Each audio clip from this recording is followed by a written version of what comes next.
Islamisk Stat har 2 gange på kort tid slået til mod et julemarked i Berlin og en natklub i Tyrkiet. Vi ser på IS' strategi og på, hvad det kræver af myndighederne at stoppe den type angreb.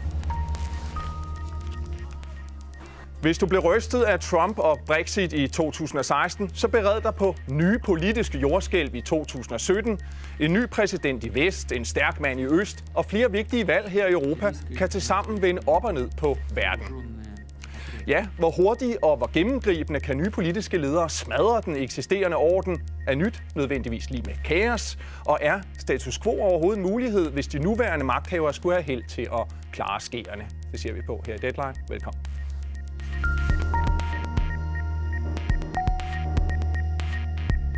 Islamisk Stat har i dag taget ansvaret for terrorangrebet på en natklub i Istanbul nytårsnat, hvor 39 omkom og 69 blev såret.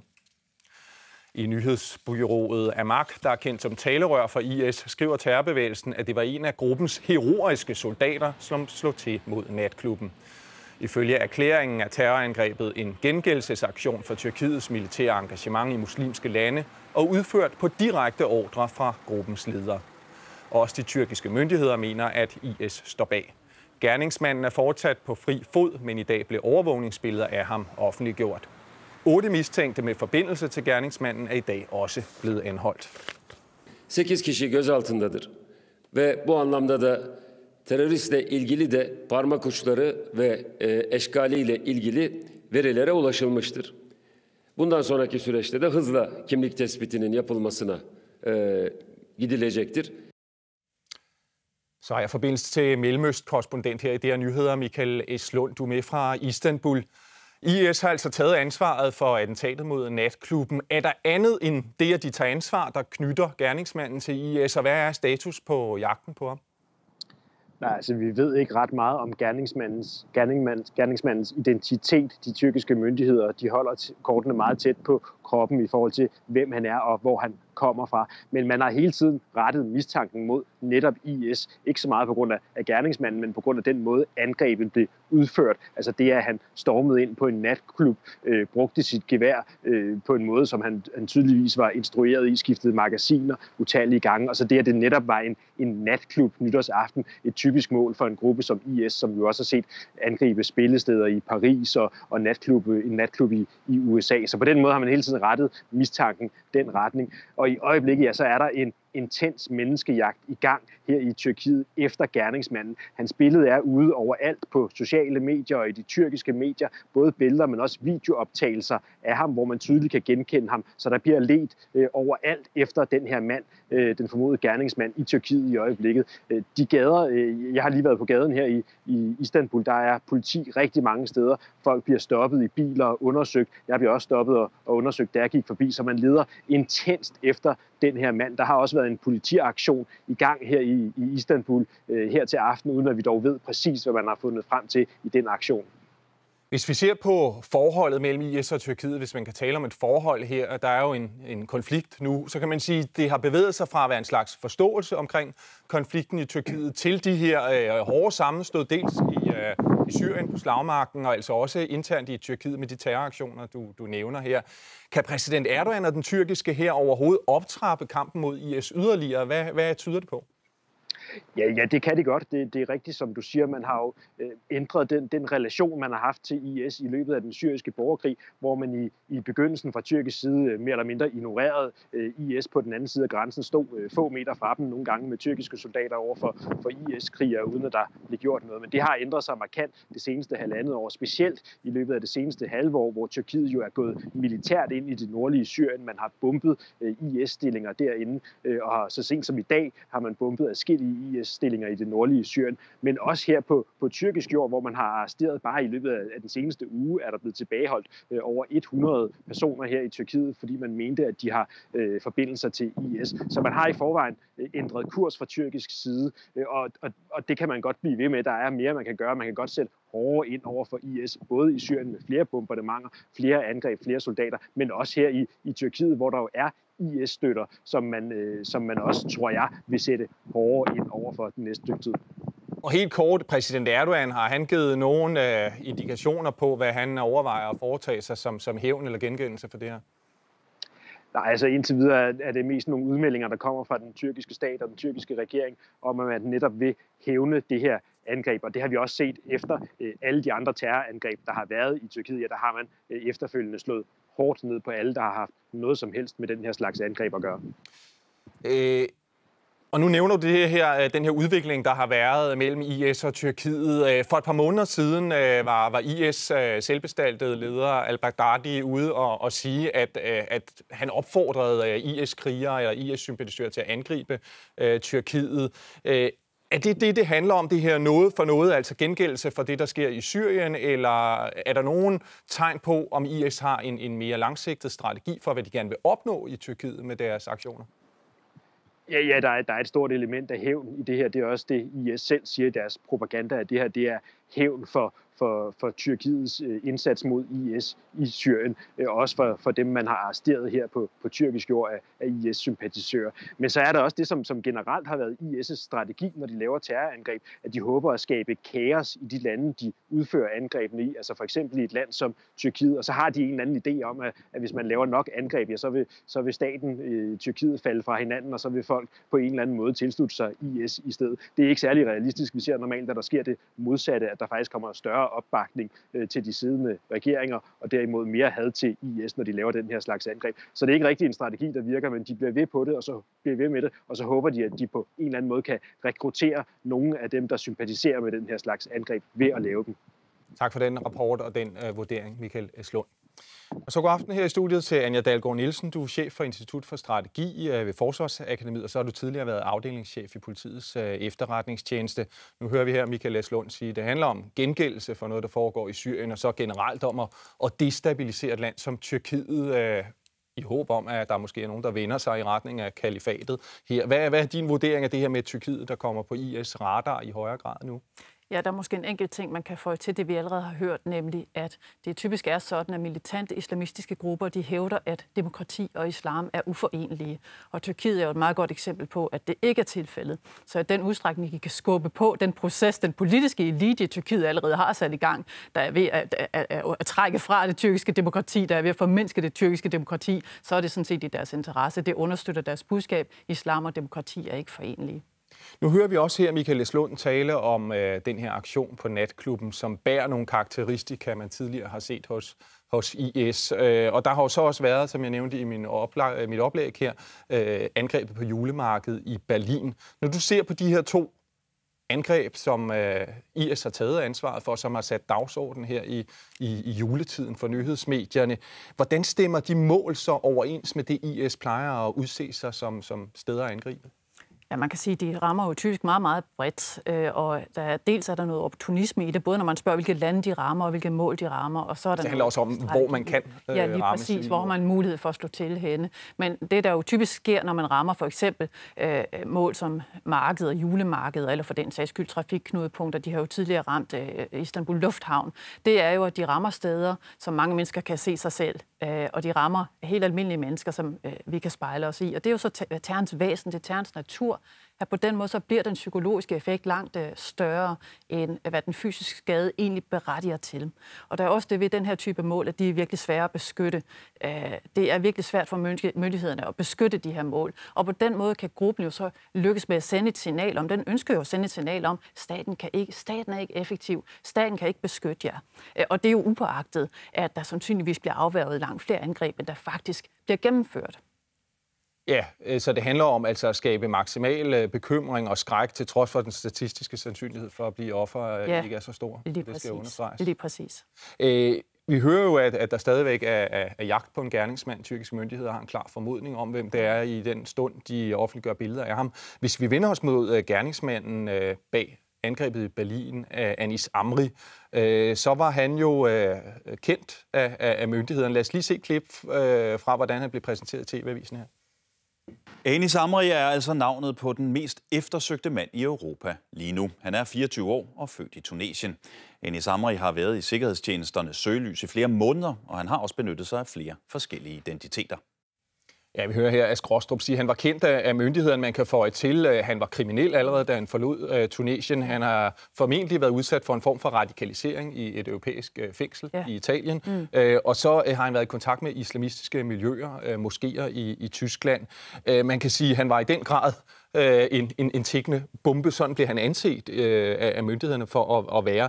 Hvad hæfter du der ved i hans profil? Der er mange ting, vi synes, vi har hørt før, men hvad er din vurdering? Jamen, hvis man skal pege på en kæmpe udfordring forbundet med den her type profil, så er det, at det er den udstrækning terrorgrupper som Islamisk Stat, de rækker ud til, appellerer til folk, der allerede er kriminelle, der allerede er voldsparate. Så kan en radikaliseringsproces gå meget, meget hurtigt. Skridtet fra tanke til handling kan være meget, meget kort, og det er klart, det skaber en kæmpe udfordring for myndighederne, når de kigger på den her type profiler og prøver at fastslå, jamen, hvor er der størst risiko for, at en person, en potentiel gerningsperson, altså skrider fra tanke til handling, fra at have sympati for Islamisk Stat eller en anden militant islamistisk gruppe, til faktisk at gå ud og gennemføre et angreb. Så det er et aspekt. Det er en stor udfordring.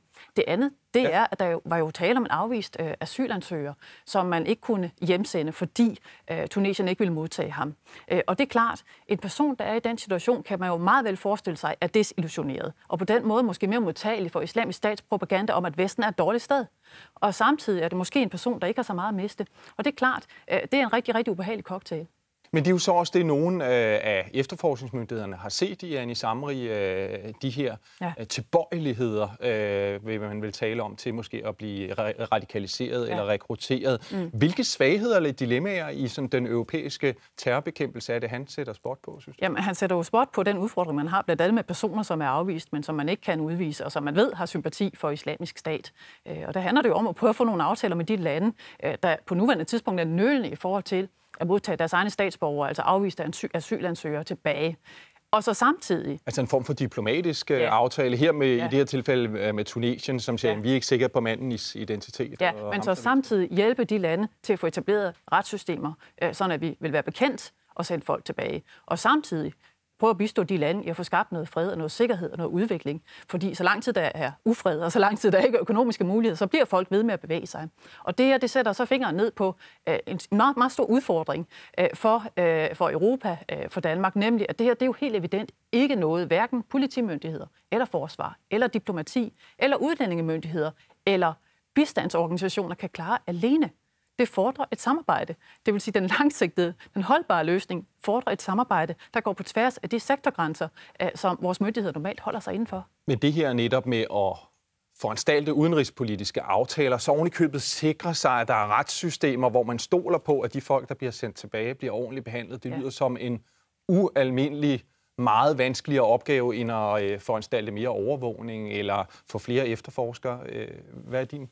Jamen, det har du fuldstændig ret i, og det kræver også, at man slår det lange lys på, fordi det her er en del af en langsigtet løsning, men det er klart, det gør ikke den store forskel her og nu. Det er jo ikke problemstillinger, der er løst i morgen, det byder sig selv, og der er jo også grænser for, hvor stor en forskel et forholdsvis lille land som Danmark kan gøre rundt omkring i verden, så det skal selvfølgelig ses i sammenhæng med en række andre initiativer, og vi har hørt om dem flere gange i løbet af det forløbende år, ikke når der har været terrorangreb. Det handler selvfølgelig om efterretningsmæssigt samarbejde. Det handler om mere effektiv grænsekontrol ved Europas ydre grænse. Det handler om at have et fleksibelt beredskab, for hvis du ikke kan forudse, hvor der bliver slået til næste gang, så skal du altså have et politi, der kan være fremme meget, meget hurtigt, så man kan få standset ulykken og begrænse skaden.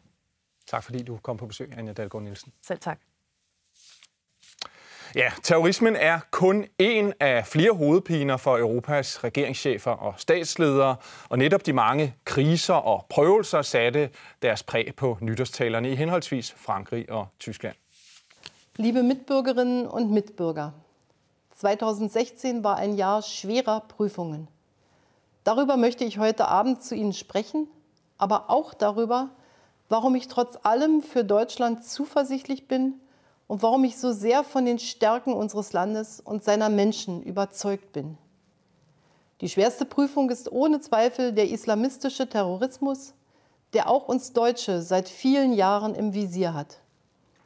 Mes chers compatriotes, ce soir, c'est la dernière fois que je vous présente mes vœux comme président de la République. C'est pour moi un moment d'émotion et de gravité. Ja, Hollande går altså frivilligt og genopstiller ikke ved præsidentvalget, hvor Marine Le Pen fra Front National er den outsider, som alle holder øje med og som nogen frygter. Le Pen har sagt, at hvis hun vinder, skal franskmændene stemme om EU-medlemskabet. Og sker det, så er det skrækscenario, som den amerikanske kommentator Anna Applebaum har opstillet, blevet til virkelighed. Først var der Brexit, så kom Trump, og med Le Pen styrter de idealer og værdier, som Vesten bygger på i grus, mener altså Applebaum. Modsat Le Pen regnes den tyske forbundskansler Angela Merkel som en af de varmeste støtter af den liberale verdensorden, men også hun er på valg, og hun fremstår mere presset end længe, blandt andet på grund af det fremadstormende parti Alternative für Deutschland.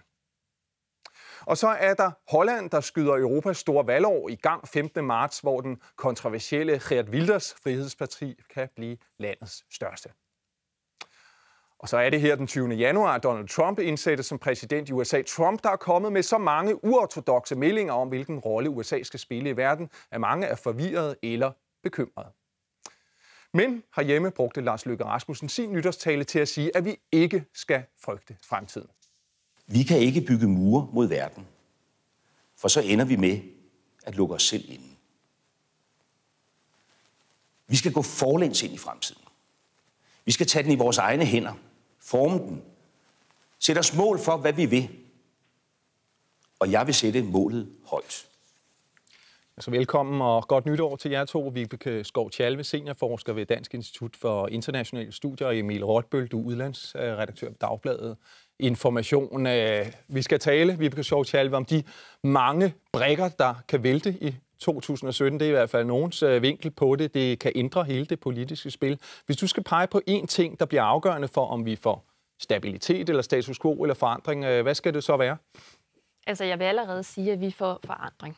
Så det tror jeg ligger fast. Men hvis man skulle pege på én ting, så tror jeg tror, at mange vil sige, at Holland faktisk er et meget vigtigt sted at kigge hen, fordi det hollandske valg, hvis det skulle falde ud i højre populistisk retning, ville betyde, at der pludselig var en pulje lande, der skal til at forhandle, hvad er det for et EU, vi skal have, og så er det ikke bare England ud. Men jeg selv vil nok sige, Merkel, valget i Tyskland, det er det absolut vigtigste, efter min mening. Ikke fordi jeg tror, det vil falde i højre nationale hænder, men at få sat det eksempel i Europa, at man kan gøre, hvad Merkel har gjort. Der er jo ingen tvivl om, at migration er så central i alt det her. Og stadigvæk bevare roret. Det tror jeg vil få en ufattelig symbolsk betydning. Og vi kan komme tilbage til, hvad Merkels præcise betydning er i et kriseramt Europa, også et Europa, hvor hun har uro på bagsmækken. Men Emil Rotbøl, der er mange spændende begivenheder i kalenderen her for 2017. Hvad mener du bliver mest afgørende af de ting, vi har haft i spil her i optakten til vores snak? Altså, det er jo selvfølgelig afgørende, om nogle af de her personer, som vi taler om, kommer til magten, og det kan vi jo ikke udelukke på forhånd. Det er jo det, vi har lært af 2016, at det kan godt være, at vi ikke regner med, at Le Pen vinder, og det kan godt være, at vi ikke regner med, at Geert Wilders vinder. Men derudover så er det afgørende, hvilken betydning de ligesom får for den øvrige førte politik. Hvordan vil det øvrige politiske spektrum reagere på den her på den dagsorden? Hvad bliver svaret til højre nationalister? Så du siger, de behøver egentlig ikke at vinde de her valg for at sætte fingeraftryk på den politiske virkelighed? Nej, det gør de allerede, og det så vi også sidste år i Østrig, hvordan at det kan godt være, at Norbert Hofer ikke vandt præsidentvalget i Østrig. Frihedspartiets kandidat. Ja, præcis i Østrig, men vi så, at regeringskoalitionen allerede fra foråret begyndte at ændre deres kurs over mod strammere flygtningepolitik osv.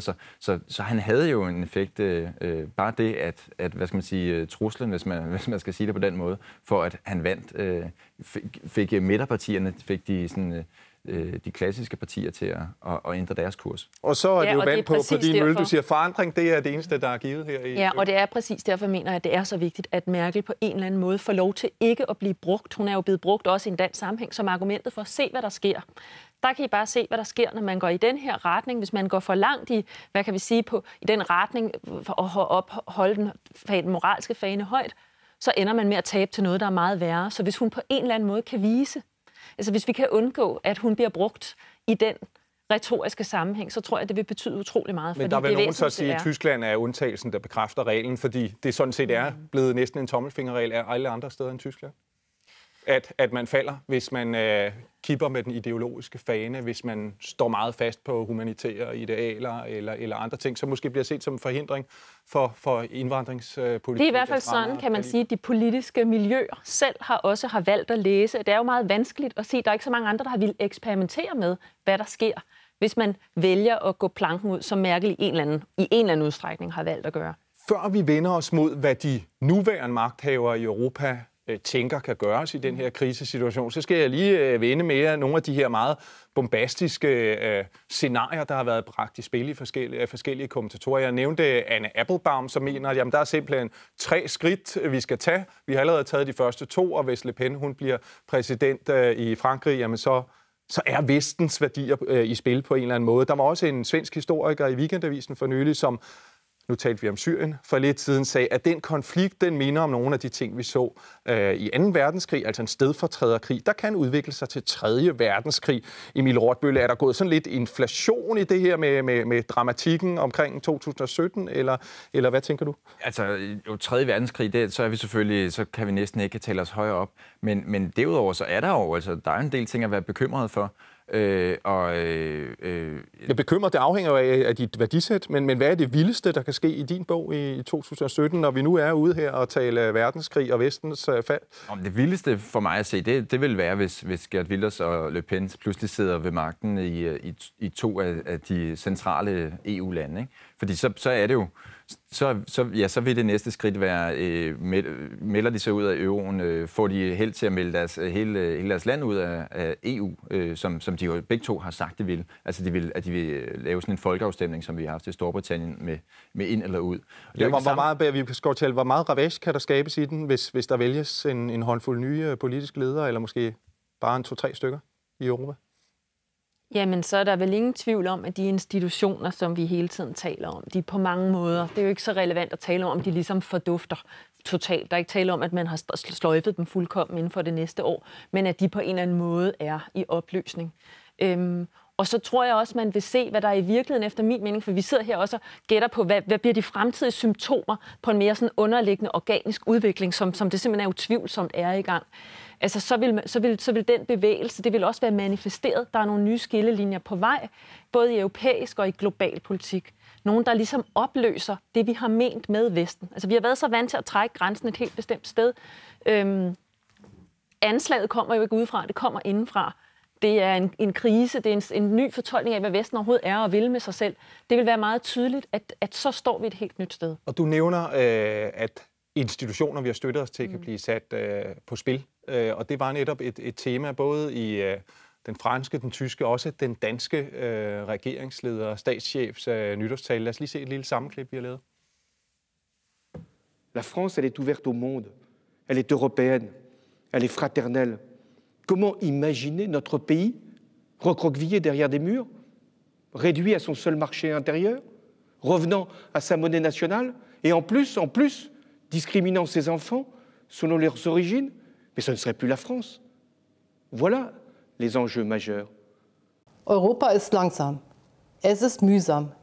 Es hat tiefe Einschnitte wie den Austritt eines Mitgliedstaats hinzunehmen. Und ja, Europa sollte sich auf das konzentrieren, was es wirklich besser kann als der nationale Staat. Aber nein, wir Deutschen sollten uns niemals vorgaukeln lassen, eine glückliche Zukunft könnte je im nationalen Alleingang liegen. Og vi kan ikke trylle flygtningestrømme eller terrortruslen væk ved at melde os ud af det europæiske og internationale samarbejde, som skal løse problemerne. Ja, det ser vi måske ikke så tit, men her var 3 politikere, der taler EU op. Hvad kan man bruge sådanne støtteerklæringer til? Men det er jo det, der er opgaven nu, det er det etableredes opgave, ikke? De etablerede magthavers opgave at overbevise befolkningerne om, at de kan løse de udfordringer, som der er, at de kan løse dem bedst med at samarbejde i EU, fordi det er nogle grænseoverskridende problemer, som bedst løses i samarbejde. Men hvad kan vi bruge den der retorik til? For der sidder nogle folk, som mener, at EU sejler fuldstændig, og så kommer der sådan en lille retorisk optrapning, sådan kunne det godt se ud. Ja, det er jo at levere konkrete resultater, ikke? Altså konkrete løsninger på det. Og det har EU jo sådan set også været i gang med siden Brexit, ikke mindst med Bratislava-topmødet i efteråret. Der prøvede man jo at formulere, okay, hvordan er det, vi kommer videre frem herfra. Man prøvede at lade være med at tale om Brexit så meget, men mere, okay, hvad kan vi øvrige enes om? Og der er jo og de spørgsmål, som ligger øverst i borgernes bevidsthed, skulle være det, man prioriterede stærkest. Ja, præcis. Og der er det, som bekymrer EU-borgerne mest. Der var en måling fra Gallup International her mellem jul og nytår, som viste, at indvandringen har afløst økonomi som den væsentligste bekymring. og næst efterfulgt af sikkerhed, altså terrorisme. Og det er jo reelle bekymringer. Det er jo, og det må man finde nogle svar på, så derfor drejer det sig for EU om at finde til enighed på de punkter, hvor man altså finde løsninger på de punkter, hvor man er enige om, at de største udfordringer ligger. Lad os lige, Vibeke Schou-Chalve, vende blikket mod Merkel, som vi også lige hørte tale her. Nu bragte du hende selv på banen tidligere.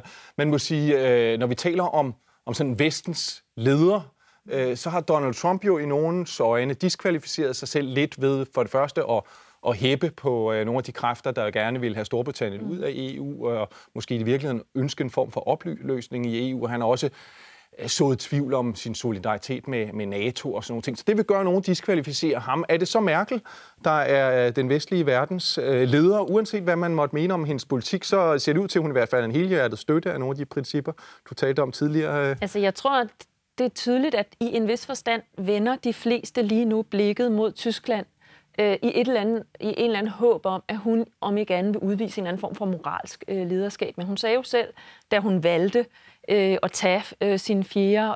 runde her, i hvert fald at stille op til den, til valg om den, der sagde hun selv, at hun opfattede det som absurd, at hun skulle kunne indtage den her rolle, hvor hun skulle kunne løfte hele verdens problemer, og Tyskland skulle kunne det. Og man må jo også sige historisk, at når Tyskland er så helhjertet en fortaler for mange af de her værdier, som vi behæfter den liberale orden med, så er det jo, fordi de på mange måder har ville binde sig efter 2. verdenskrig, hele den her arv af at have skylden og skammen omkring en stor imperialistisk drøm, at ville vise, at de gerne vil binde sig ind som nation.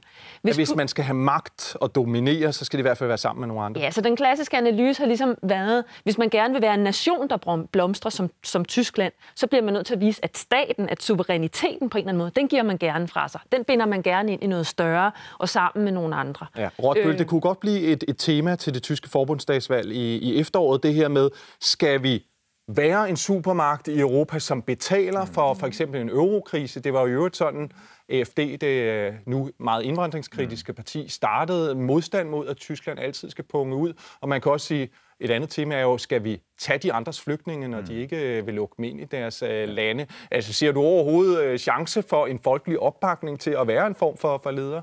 Hvis nu Merkel skulle blive genvalgt? Merkel slår jo selv på det her med, at Tyskland er en leder i Europa. Altså hun har ligesom taget den rolle på sig. Og jeg tror ikke, at det er en modsætning nødvendigvis til hvad befolkningen måtte ønske. Men det betyder jo ikke det samme som, at så samler vi regninger op for alle de andre. Men i det lederskab består i, at man så er med til at formulere nogle løsninger. Og der ser vi også i Tyskland, at der bevæger retorikken sig også, der bevæger politikken sig også på flygtningespørgsmålet og på sikkerhedsspørgsmålet, senest efter terrorangrebet i Berlin.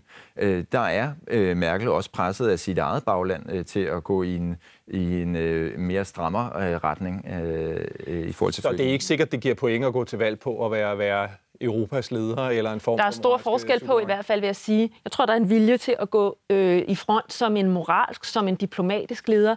Måske også at skubbe, det har der længe været en udvikling, at skubbe noget mere militær, noget mere vilje til anvendelsen af det militære redskab. Men et Tyskland, der overtager en amerikansk rolle som en leder af eksempelvis militære koalitioner i en humanitær intervention, det er så heller ikke det, der er den største diskussionspunkt lige nu, men det er alligevel det, der menes, når der siger at overtage rollen som vestlig leder. Lad os se, om det sker i 2017. Lad os lige runde elefanten i rummet i europæisk politik, nemlig Vladimir Putin. Det er jo sådan, at mange af de nye politikere, som bejler til magten, og også ham, der kommer til at overtage den i USA, har et meget positivt syn på Rusland og Putin. Lad os lige se et klip fra den sidste valgkampsdebat mellem Hillary Clinton og Donald Trump. Det kommer her. I never met Putin. This is not my best friend. But if the United States got along with Russia, wouldn't be so bad. Let me tell you, Putin has outsmarted her and Obama at every single step of the way. Whether it's Syria, you name it, missiles. Donald Trump synes okay om Putin. Det gør Marine Le Pen også. Det gør Frauke Petri og Alternative für Deutschland også i Tyskland. Og mange af de andre højrepartier, der får meget fokus lige for tiden. Er det de samme, de kan lide ved Rusland? Det er svært at sige præcis, hvad det er for værdifællesskab, de har med Rusland. Altså, der er jo, Rusland støtter jo vidt forskellige kræfter i Europa. Dels nogle af de her højre nationale partier, men de er jo sådan set ikke kredsende. De støtter også anti-globalisering og anti-frihandelsbevægelser, og de støtter også nogle på venstrefløjen. Så mange af dem er støttet økonomisk af Rusland, men vil du alligevel sige, Vibeke Skovtjær, at der er en eller anden form for delt værdigrundlag mellem de her bevægelser og så Rusland? Det er der, og jeg tror faktisk, at hvis vi skal forstå, hvad det egentlig er, der driver meget af det, vi ser lige nu, så vil det virkelig tjene os vel at forstå det værdifællesskab, for der er faktisk en del kritik af det, mange af dem kalder for sjælløs kapitalisme. Altså en del kritik af en form for liberal kapitalistisk demokrati, der ligesom bare er kommet til at handle om vækst i deres læsning. Det er blevet værdirelativistisk, det er blevet fuldstændig åben, multikulturalistisk, og der er den her fælles ligesom drøm om at vende tilbage til en orden, som har en anden form for mening. Og tror de så, at Putin kan hjælpe dem til det? De mener, at de deler simpelthen sag med Putin der. Jeg tror også, Putin i egen forståelse er jo ikke ude på bare at destruere Europa. Han mener jo på mange måder, at han vil redde Europa fra sig selv. Han vil redde det her judæo-kristne europæiske kulturarv fra til den europæiske unions teknokrati. Og der er nogle meget dybere ideologiske noget meget dybere ideologisk sammenklang. Steve Bannon, Trumps hovedrådgiver, er eksempelvis meget varm fortaler for Putin af blandt andet den her grund, og har tidligere det siger du, det bliver vigtigt at forstå. Jeg skal bare have din vurdering af det, Emilie Rotbøl, fordi Marine Le Pen, hun har sagt, at hun og Donald Trump og Vladimir Putin, de vil være en rigtig god trio for verdensfreden, og hun mener altså, at der kommer en eller anden ny orden.